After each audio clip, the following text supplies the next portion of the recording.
All right. Thank you so much again, Jean-Leg, for joining us for our final session. Looking forward to learning more about evaluating a case. Okay, thank you, Andrea. And also John Arnett is also there present too for the ABF also for this. So thank you, everybody. This is our fifth of the five parts of this seminar, if you will, the sort of introduction to mediation, education, and the tournament that for our purposes, rules of the tournament too, if you will, in preparation for the tournament.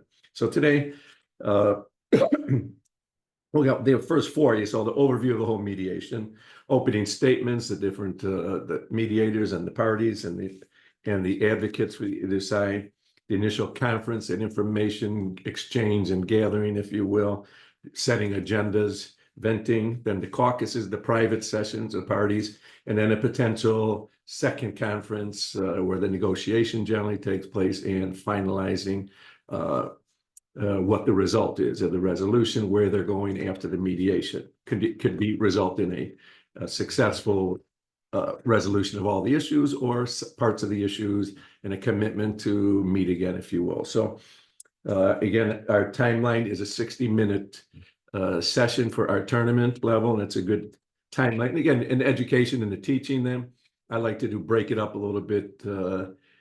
Instead of like 60 minutes, there's not enough time for the teaching the students. Speed opening statements. Everybody can prepare a basic opening statement as the mediator or the advocate client. And then some of the negotiation, break it up to 5 minutes here, 5 minutes there.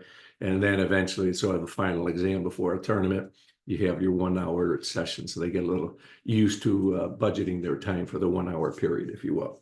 So that being said, so we're doing the first part is first thing you do is the last part we're doing here, the cases. So in a case, you have your tournament cases or practice cases. The case oops, which I prepared and you have, and I believe you have the photos with that too.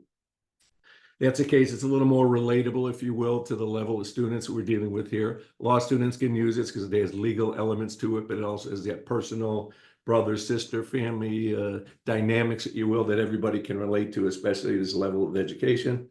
And it's a little fun. It also it's obviously the Louvre Museum. It changed the name a little bit, not to a little bit, if you will, but the students, if they're interested, they Google this, they Google that, they learn a little more. So it brings an interdisciplinary element to the mediation, as opposed to not just the junior lawyers of the world, but dispute resolution, how to be better people, how to gain life skills, how to deal with interpersonally with people, how to avoid disputes, and when you do have them, how to de-escalate situations and how to get to a resolution. So the students have a little fun with it, some of these too. So first thing to do, again, we have, well, let's go with our evaluating the case. The next slide, Andrea, please. You obviously understand the case before the mediation begins. Again, time-wise in high school, you have enough time between now and a tournament. You give them the cases. Again, remember the general facts. Those are the cards everybody sees. You have them, mediators have them, the other party has them, the judges has those. You don't see the confidential facts until the day of the tournament. And our schedule, I think it's 30 minutes before the round itself, where the parties look at that and kind of that's where your skill set. You can prepare for a month on these cases, but the wild cards, literally the down cards, the wild cards, are the ones that they'll get 30 minutes before the round. And that shows you what their skill level is. If you have an initial narrative, initial preparation, and then they have to think on the fly, if you will, while they're preparing for their tournament. So focus on the facts, issues, parties involved. Let me just look at that. Okay, the chat message. Okay, facts. Focus on the facts, issues, parties.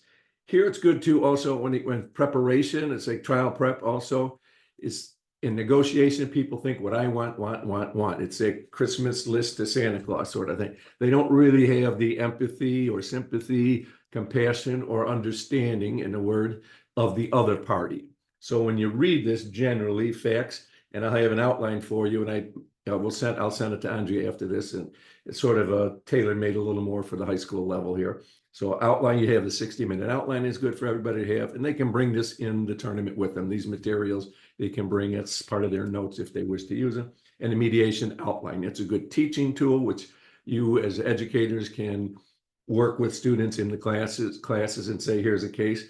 fill in the blanks. You can use paper, pen, you can put it online, whatever methodology to do it. They can kind of just, those are their notes, and it's a way to strategize. And again, everything's fluid. It will change. Their first impression will be one thing. And in the class, it helps too to say, okay, Bob, when you get up, what do you think are the most important points for the plaintiff in this case?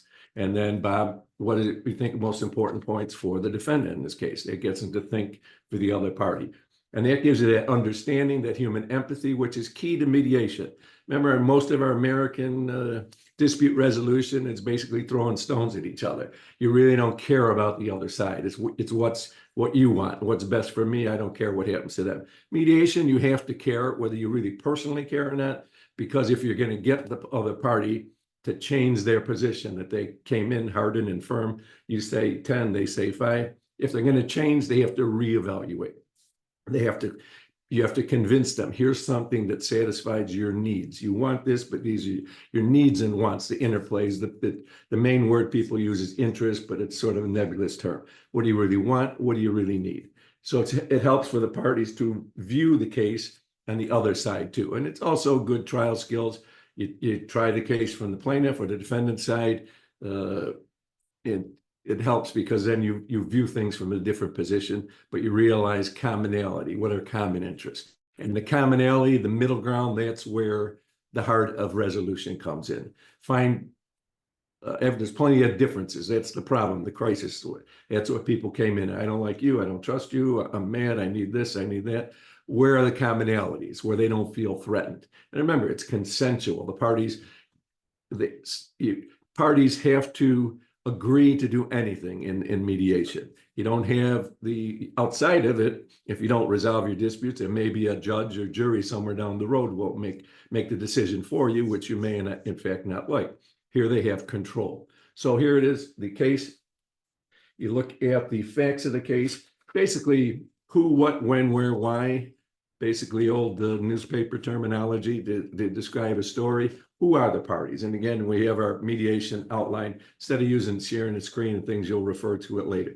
Who are the parties? Who are the key parties? And it'll reference the plaintiff is this, the defendant is that. So the student should be conversant with, if they're not prepared in the first round, maybe they won't be so much, they'll be fumbling the names. I represent, who do I represent again? So the more familiarity, the better. If they have their little cheat sheet, if you will, that preparation outline, your party. I'm Bob Smith. I'm the plaintiff. I'm the parent. I'm the attorney. What your role is. What hat are you wearing?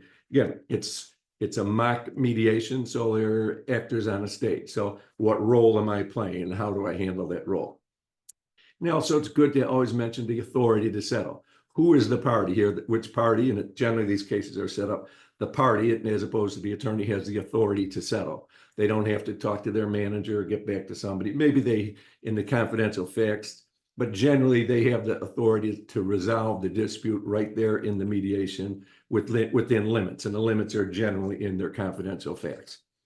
What happened? It's, again, write down these things. What happened? Your view, what happened to you? What happened to the other party? I was driving down the street as a defendant, minding my own business, doing nothing. And boom, there was an accident. I don't know what happened, anything. What happened to the defendant? They were just standing on a street corner and the car hit them and they broke their leg. So they have, again, everything is like in video, it's easy to say. People look at this view, the other parties see a different view. It's that simple. So what happened, the facts, whatever the ultimate facts are, there's two views. And it's basically trying to get parties to agree to disagree oftentimes too. So what happened? That's why what happened in your version, what happened in their version. So it's good to have anticipating what the other parties might say or do. And the general facts, you look at the general facts, that's the big picture. So from those, and again, the cases are written, some fluff in there. Part of the skill level is to sort out the important matters. It's like the mining for gold with a screen. It's like separating the big rocks from the little rocks to the little bits of gold there. So some of it are red herrings, some matter, some don't. But some of the facts, if you will, is how you play the role, what's really involved. You have the cold hard facts that broke my arm, but I am a concert pianist. mad? What are the emotions? What really is the why? Why are they doing this? Why do they want that? Why do you feel that way? So those are tips you can use later. And the question why is you can't ask that open-ended question and generally in court or anywhere else. Well, why this? What did you feel like? Why did you do what? Well, what else? You're trying to get information. So positions, demands, and offer. It's good to have. When you read this, they will be your position. So they should take again, so they should be conversant in this, and this piece of paper on the desk in front of them helps them. We offer 10, you offer $50, apologies, whatever was on the table before they walked in the room, the negotiation. So that's conversant. So sometimes people waste time fumbling, going through the facts, and they're not, use the outline, if you will, and they could use an outline like I have prepared, or just a piece of paper, whatever it is, just to have a ready reference. Or they take the cases, use a yellow outliner or a red pencil, whatever they're comfortable with. There's no one size fits all. Just so the facts that they think are important, use the yellow for my facts, use the blue one for the other party's facts, whatever they're comfortable with. There's many ways, as we know as educators, to get to the same place. And it's sort of what mediation is. Many roads, but you're still going in the same direction. In time, status of the negotiations, they should be familiar with where everybody's at before they walked in the door. If the court's tomorrow, they're going to court, not going to court, there's threatened lawsuits, whatever the emergency exigencies are, and the timing issues. We're going to go to court. You have so many days to do this. So help students prepare the mediations, problem solving during the mediation. So all of the preparation is have them familiarity with the dispute, the facts, the parties, and where the numbers are. There's usually numbers, usually dollars, or what people want or don't want. Next slide, please. I'll feather these slides in with these. I wanted to mention I do have the outline open. Is this the one you're thinking of? In case you want me to switch back and forth, just let me know. Not really, because I'll reference it and then I'll give you an updated version of that if that's good. Okay, cool. Because I have it in my hand here, so I'm kind of referencing as I see some of these and kind of little, not point by point, but it'll all come together. Again, break down the case in specific issues or disputes. Why is that important? Because you'll see agenda setting.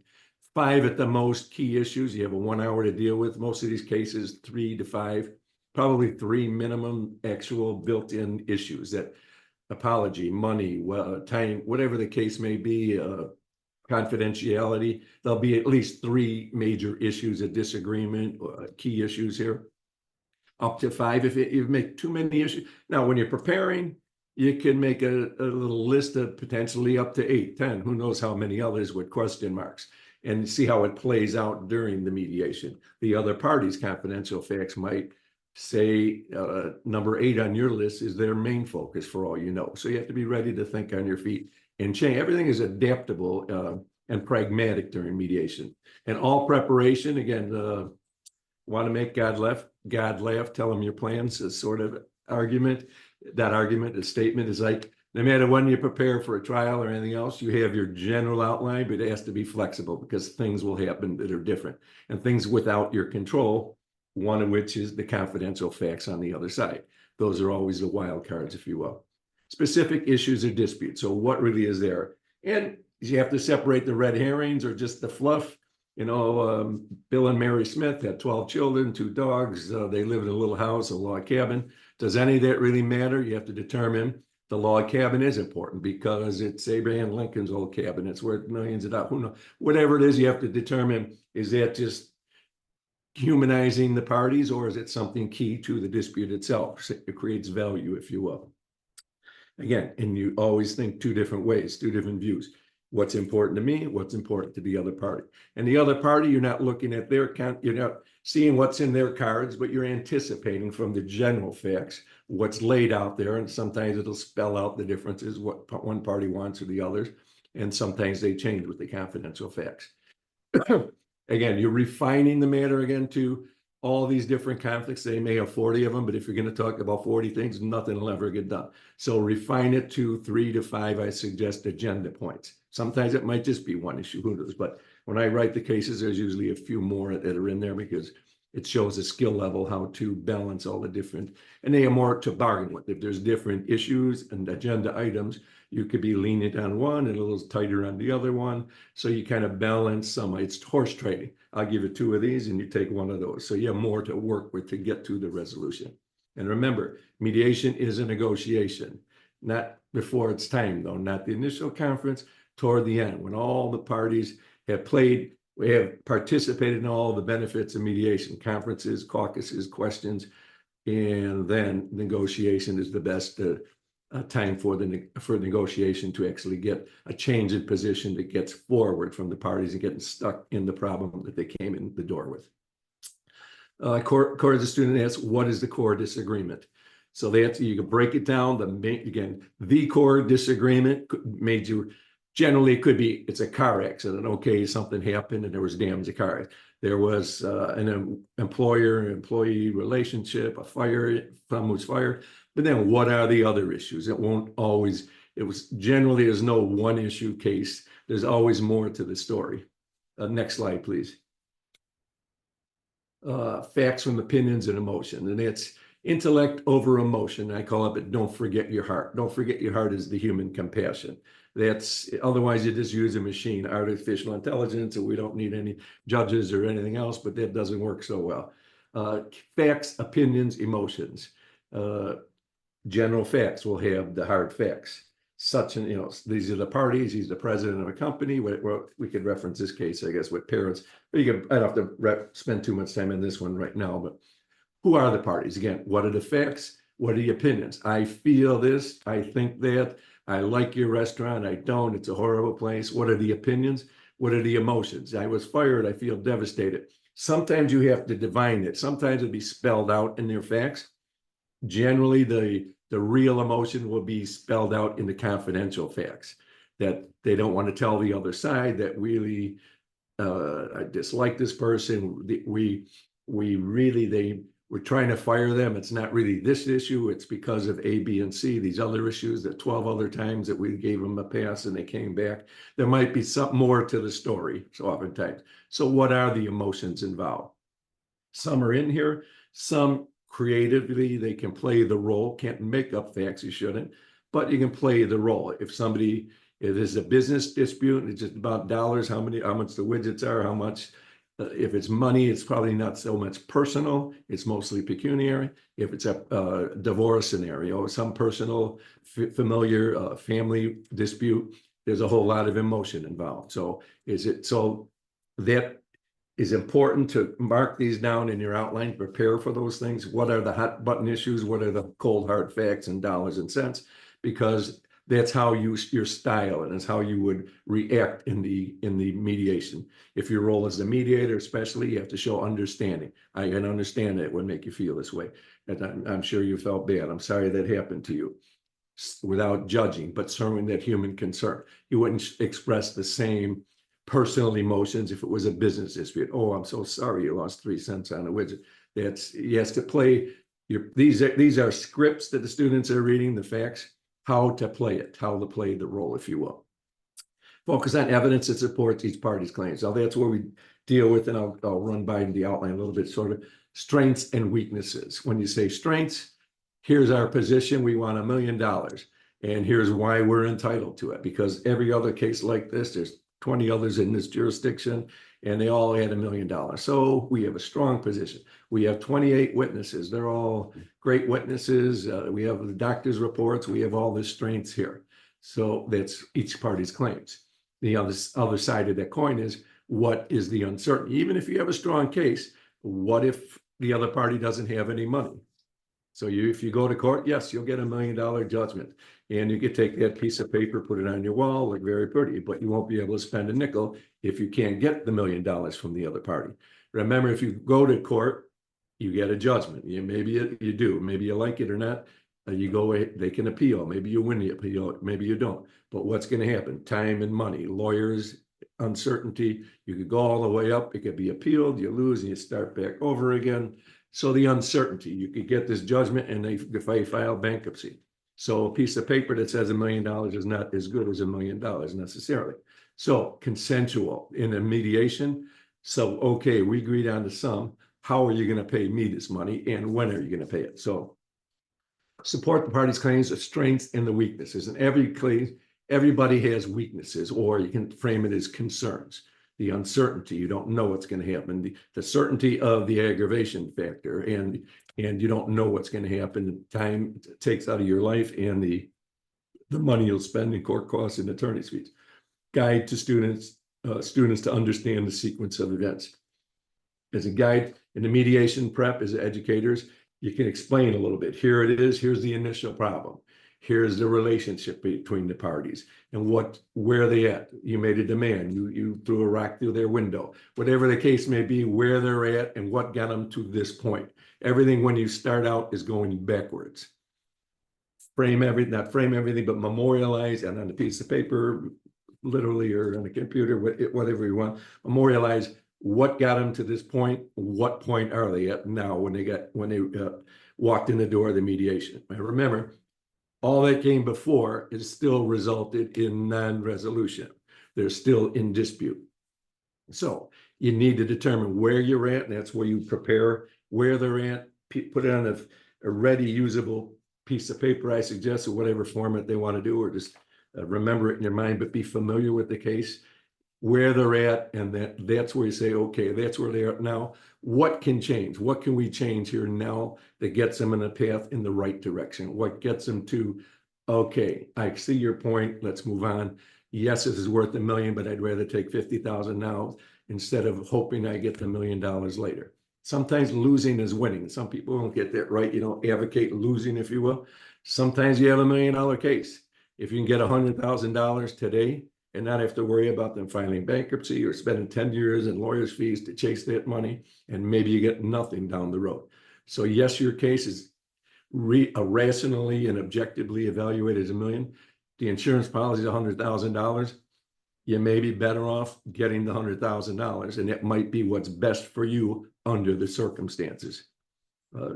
These are real types of cases too, where death cases where the insurance policy was $100,000. The case was probably worth more. It was a delivery driver ran somebody over on a bike and killed them. Tragedy.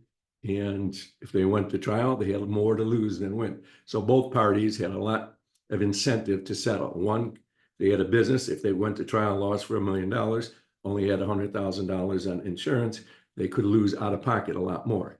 The other party could have gone to trial, maybe where they win, maybe they don't. This was $100,000, so settle for a little more than that. But sometimes losing is winning on both sides. But it has to be consensual where they see the benefit, what's best for them under the circumstances. So that's why we're guiding the students. Again, what do you know for sure? It wasn't clear, the facts. Next slide, please. So there's a little loose here, but positions what the parties say they want. Interest positions, okay. Everybody interest, again, that's the posturing also, I call it too. Sometimes, yes, we're in a big, strong case. We're going to do this, win, win, win. That's the conference too. That's everybody just laying their cards on the table, the ones they want to, and they're telling their story, their narrative in the best light for them. And oftentimes they only see their side. They haven't had the benefit of the exchange of information and clarifications in the mediators. Interest, what do they get? What reasons, what they want, and what they need. Interest is the bigger inclusive word, if you will, but the wants and what do they really need? And that's where you analyze in a case to determine. You're reading between the lines, and that's where you get a little bit here. And you see little tidbits here and there, sometimes in your confidential facts, but oftentimes in the general facts, is that, okay, this is what this person really needs, and that's what that person really needs. Sometimes it's spelled out. A wants this, B wants that. And sometimes they interlope, sometimes they're on polar opposites to each other. Help students understand that shared interest can lead to create a solution. What they both want is to resolve it. Again, what the stumbling block is, how much money. Sometimes the money is not always, but many times the common denominator that gets the people are fighting about, number one on the agenda, if you will. But sometimes not just the money. What else is there? Creative solutions. So you want money, but I've used this example before. What you really want is your medical bills. I want a bunch of money, but what if you go, the doctor can't guarantee that 3 years from now you won't need this expensive operation. Well, maybe $1 million, maybe we pay you $100,000 now, and we cover your health insurance for 20 years, your lifetime, whatever. We give you a job, we rehire you, and you can have your health insurance, so all this matters cleared up. What really satisfies their needs. And that's where the creative solution and the students themselves, in cases that are more relatable, like this one with the OOPS, where there's, school age children, if you will, and parents involved and other things, the creative solutions can flow from them. And sometimes you have a case and you have a mediation, you anticipate things, and then all of a sudden other things come up. Students have their own ideas, which is good. You see the light bulb go off and says, how about this? How about that? Next slide, please.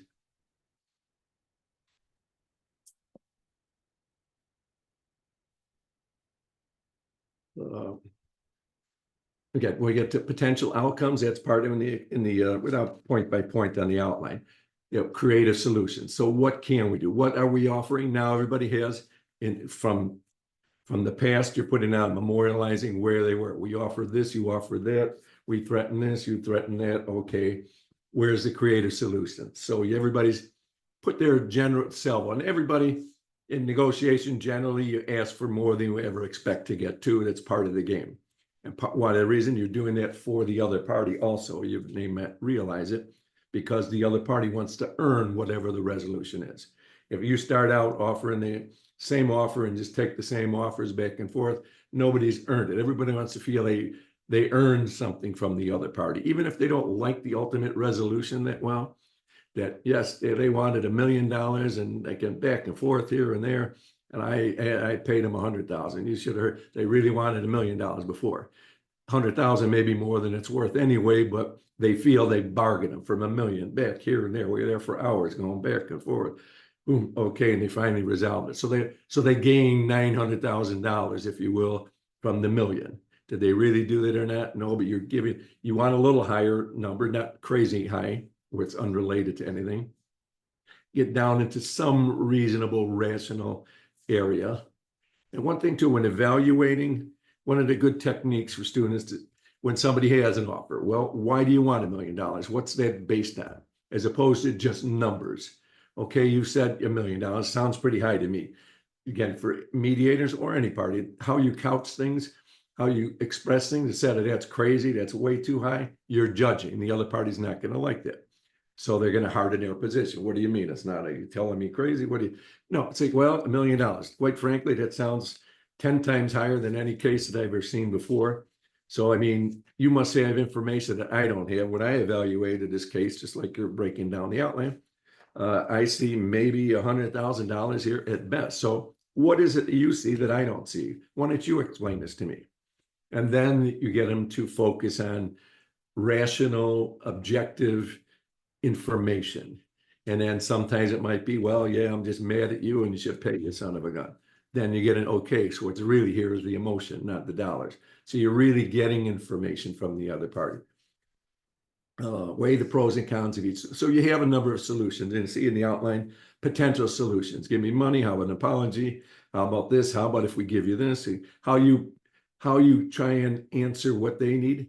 Again, not only in competitions, but in life, you're trying to read what their hard positions are. You're trying to see what those cards are, that confidential information, what they really need and don't and want. They're not going to tell you all the time, and they shouldn't probably, because if they don't resolve this, they go to court and you've tipped your hand, if you will. What they're really concerned, but you're trying to glean from them what really is important to you. Where is the area you feel you can get some more from them, and they'll be able to give a little more. So your strengths are like exploring strengths and weaknesses in military battles. You probe the enemy lines, see what are they strong here, are they weak over there, and determine what you're going to do next.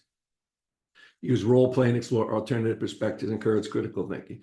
When you do it in a education, preparation, you have different parties played. Okay, you're the plaintiff, you're the defendant. Why would you want this? What if I were to give you this? What if I gave you that? Would that change your mind? Ask what if.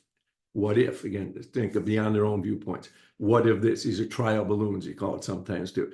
What if I were to consider this? And then how you say things is important too. Now, I will give you this. And again, be careful too, in negotiation too, it's key thing. People say, well, I would give you between 10 and 30.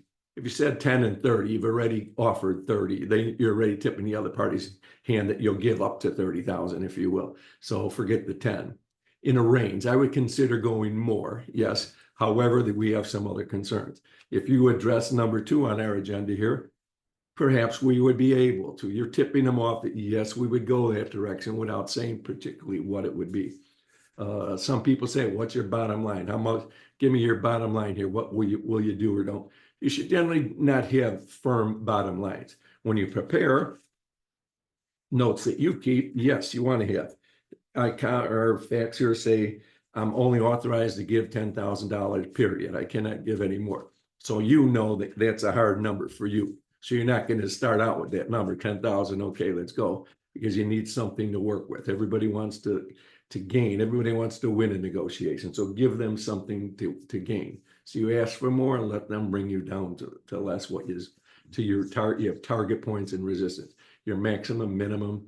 And then even you, unless it says in your common facts or your confidential facts, a particular number, you generally have a little play here and there. If it's not on one thing, you may be able to give more or bend a little more on the other agenda items, which ultimately is a creative solution to get the other party to agree. Next slide, if we have one there, Andrew. Oh, that one, okay, we'll get down there. See our timeline here. So let me just reference some of these things on the outline, which you'll see when I give it to you. I modified it a little bit, so I'll send it to Andrea and she can distribute that too.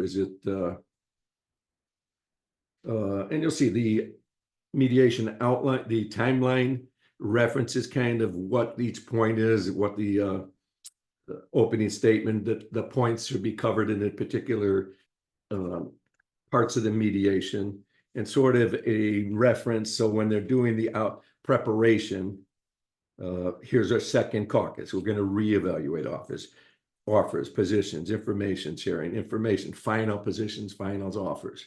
And again, too, with 1 hour, by the second or third round, people get a little more conversant. They may have time for a second conference or second caucus, if you will, and maybe a third final conference, if you will. They budget their time, if you will, a little better.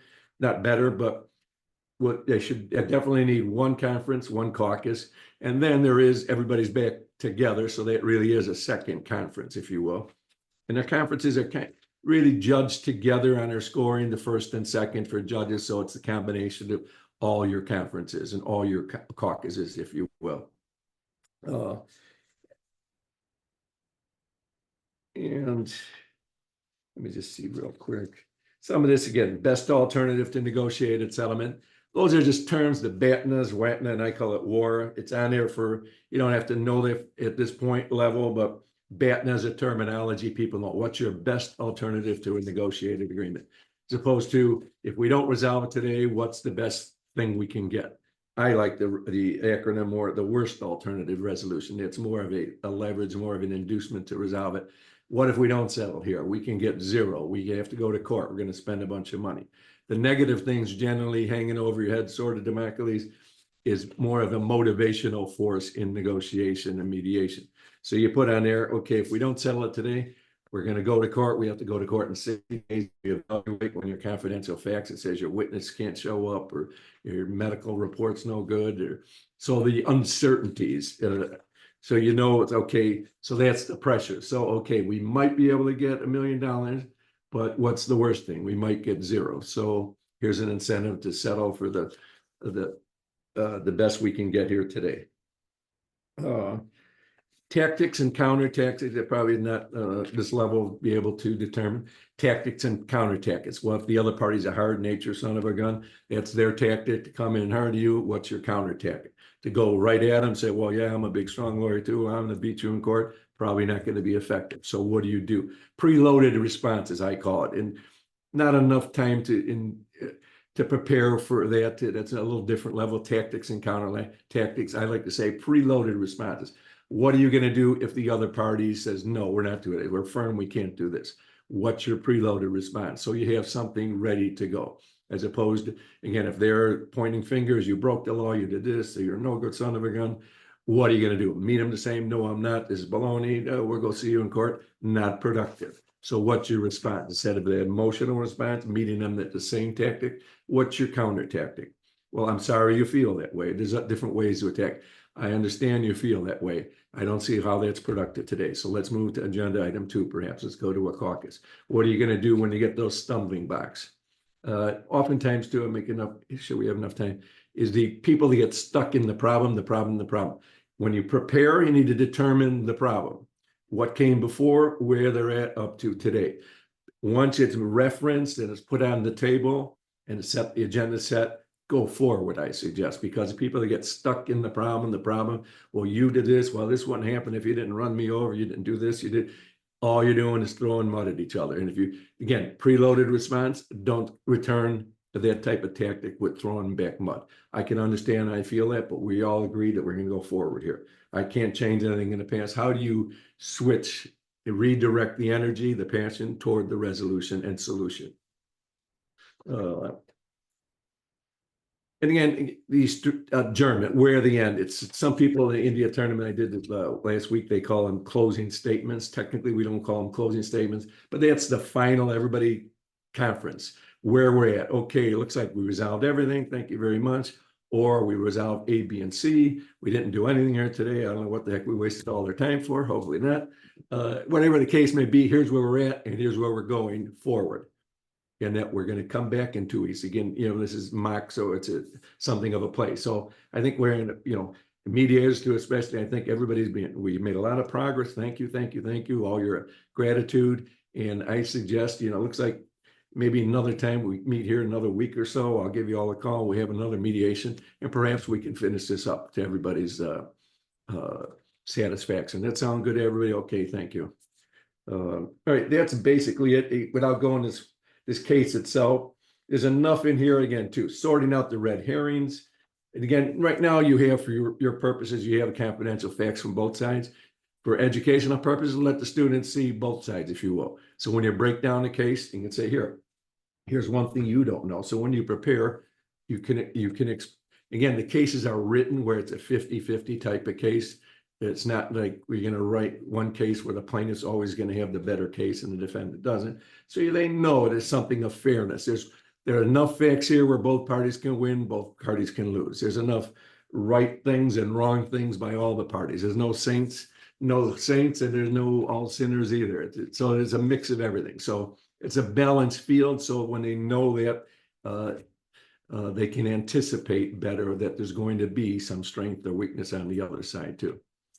All right, questions, if you will.